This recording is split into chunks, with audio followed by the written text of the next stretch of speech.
শ্রাবণ মাসে কোনোদিনই আমি জলপেট যাইনি। বিয়ের পর এবার প্রথম দুজনে মিলে জলপেট যাচ্ছি। Hello everyone, welcome to our another mini blog. ভিডিওটি ছাড়তে আমার একটু লেট হয়ে গেল।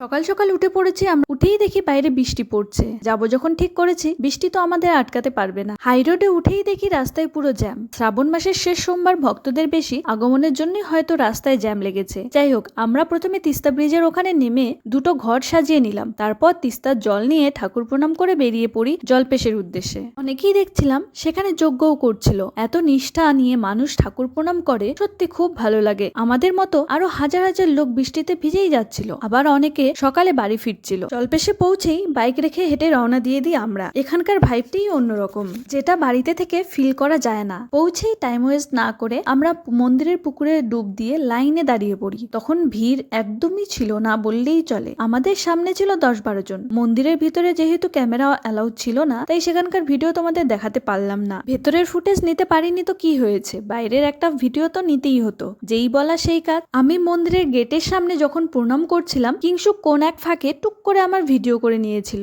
তারপর মন্দিরের সামনে কিছু রিলস ভিডিও বানালাম। আর সেদিন এখানে একটা লাইভেও এসেছিলাম। যারা ইচ্ছে থাকা সত্ত্বেও জলপেশ আসতে পারেনি, তারা যাতে সরাসরি বাড়ির থেকে মন্দির দর্শন করে নেয়, এই জন্যই ছোট্ট একটি লাইভে এসেছিলাম। যাই হোক, বাইকটা তো অনেক দূরে রাখা, মন্দির থেকে প্রায় 2 কিমি দূরেই হবে। হেঁটে যেতে যেতেই আমার 2 মায়ের জন্য দুটো মালা নিয়ে আর এই সুযোগ কিছু দোকানের ভিডিও নিয়ে এই ব্লগটায় আপলোড করবো। আসার পথে রাস্তায় খুব সুন্দর খিচুড়ির গন্ধ বেরিয়েছিল। আমি আগে কখনো এগুলো এক্সপিরিয়েন্স করিনি। এবার প্রথম শিবের মাথায় জল ঢাললাম। হয়তো মহাদেবের হাত বরাবরই আমার মাথায় ছিল। আমার ভিডিওটা এতক্ষণ ধরে দেখার ও শোনার জন্য তোমাদের অসংখ্য ধন্যবাদ।